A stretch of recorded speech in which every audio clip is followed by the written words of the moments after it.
இங்க இருக்கிற மண் வளத்தை பாதிக்கிற இறால் பண்ணைகளை முறைப்படுத்தணும். அப்பதான் மீனவர்களோட வாழ்வாதாரமும் விவசாயிகளோட வாழ்க்கையும் பாதிக்காம இருக்கும். கடலோர கிராமங்கள்ல மீன் அரிப்புல இருந்து பாதுகாக்கிற அலையாத்தி காடுகளை அழிக்கிறத பத்தி தடுத்து நிறுத்தி அதுக்கு ஒரு வழி பண்ண வேண்டிய அரசாங்கத்துக்கு இதை விட ஒரு முக்கியமான ஒரு வேலை ஒண்ணு இருக்கு. அது என்ன தெரியுமா? சொந்த குடும்பத்தோட வளர்ச்சியும் சொந்த குடும்பத்தோட சுயநலமும் தான் அந்த முக்கியமான வேலை. இங்க இருக்கிற மக்களுக்கு குடிக்க தண்ணி இல்லாம தவிக்கிறாங்க. அதுக்கு தீர்வா காவிரி தண்ணியை கொண்டு வரலாம். மக்களோட தாகத்தை தீர்க்க கொண்டு வந்தாங்களா? இவ்வளவு பாரம்பரிய கடல் சார்ந்த ஊர்ல ஒரு கவர்மெண்ட் மெரைன் காலேஜ் ஒன்னு கொண்டு வரலாம். கொண்டு வந்தாங்களா? மீன் சம்பந்தமான எந்த தொழிற்சாலையும் அமைக்கல. அமைச்சாங்களா? அட்லீஸ்ட் நிறைய பேருக்கு வேலை வாய்ப்பு கிடைக்கிற மாதிரி தொழில் வளர்த்தியாவது பெருக்கலாம். அதையாவது செஞ்சாங்களா? ஆனா ஒவ்வொரு டைமும் வெளிநாட்டுக்கு டூர் போயிட்டு வர்றப்பெல்லாம் அத்தனை கோடி முதலீடு இத்தனை கோடி முதலீடுன்னு சிஎம் அவர்கள் சிரிச்சுக்கிட்டே சொல்லுவாரு. சிஎம் சார் மனசை தொட்டு சொல்லுங்க, வெளிநாட்டு முதலீடா இல்ல வெளிநாட்டுல முதலீடா? ஒட்டுமொத்த தமிழ்நாட்டுக்கும் முதலீடா இல்ல உங்க குடும்பத்தோட முதலீடு வெளிநாட்டுக்கு போகுதா? வேளாங்கண்ணி, நாகூர், கோடியக்கரைன்னு இங்க இருக்கிற டூரிஸ்ட் பிளேஸ் எல்லாம் கொஞ்சம் நல்லா டெவலப் பண்ணலாம். பண்ண என்ன குறைஞ்சா போயிடுவீங்க? வேதாரண்யம் பகுதியில் உப்பு ஏற்றுமதி செய்யறதுக்கு வசதியை செஞ்சு கொடுக்கலாம். செஞ்சாங்களா? நாகூர் ஆண்டவர் அரசு மருத்துவமனையில பிரசவம் பார்க்கிற டாக்டரே இல்லையா? நாகப்பட்டினம் புது பஸ் ஸ்டாண்டையாவது சுத்தமா சுகாதாரமா வச்சுக்கிறாங்களா?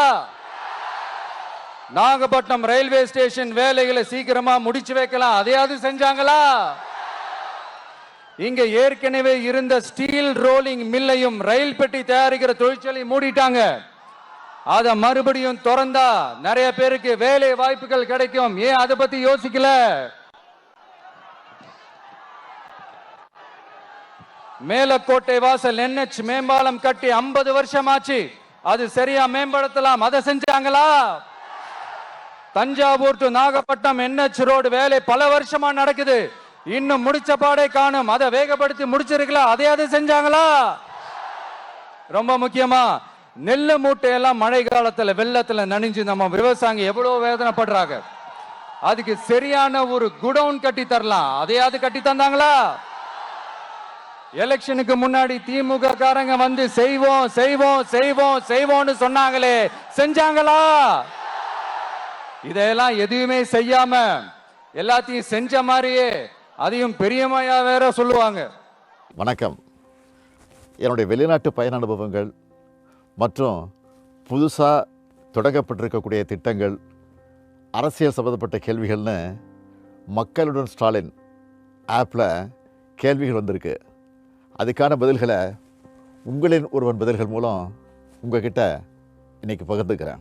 அண்மையில் மேற்கொண்ட வெளிநாட்டு பயண அனுபவங்களை பற்றி சொல்ல முடியுமா? தொழில் முதலீட்டாளர்களிடம் தமிழ்நாடு பற்றின பார்வை எப்படி இருக்கு?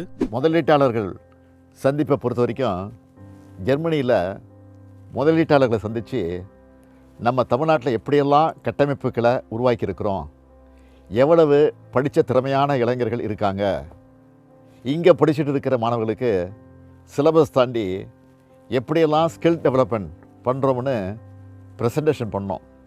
அதை பார்த்து அவங்க தமிழ்நாட்டை பற்றி வியந்து பேசினாங்க. ஜெர்மனி நாட்டில் NRW மாநிலத்தோட தலைமை பொறுப்பில் இருக்க மினிஸ்டர் பிரசிடெண்ட்டை சந்திக்க போனப்போ அவங்க கான்வாயில் என்னை அழைத்து கொடுத்த வரவேற்பிலேயே அவங்க எந்த அளவுக்கு தமிழ்நாட்டு மீது மதிப்பு கொடுக்குறாங்கன்னு தெரிஞ்சுது.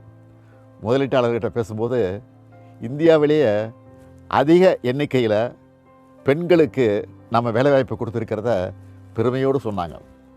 அதோட அனைத்து மாவட்டங்களுக்கும் பரவலாக்கப்பட்ட வளர்ச்சியை கொண்டு போகிறதையும் ஒரு செக்டராக மட்டும் ஃபோக்கஸ் பண்ணாமல் எல்லா செக்டாருக்கும் முக்கியத்துவம் கொடுத்து புதுசாக வளர்ந்து வர துறைகள் மேலேயும் கவனம் செலுத்துறதையும் அவங்க அதிகமாக பாராட்டி பேசுகிறாங்க. தமிழ்நாட்டில் பல்வேறு பகுதிகளில் முதலீடு செய்ய ஆர்வமாக இருக்காங்க. இந்த மாற்றத்தையும் வளர்ச்சியும் அடுத்த கட்டத்துக்கு எடுத்துகிட்டு போகணும்னு நான் விரும்புகிறேன். அதுக்கான தொலைநோக்கு திட்டங்களை தான் இப்போது திராவிட மாடல் அரசில் செயல்படுத்திக்கிட்டு இருக்கோம். ஆக்ஸ்போர்ட் பல்கலைக்கழகம் போனது பற்றியும் வெளிநாடு வாழ் தமிழர்களை சந்தித்தது பற்றியும் உங்களோட அனுபவத்தை பகிர்ந்துக்க முடியுமா? ஆக்ஸ்போர்ட் 1000 ஆண்டுகளுக்கு மேலே பழமையான யூனிவர்சிட்டி.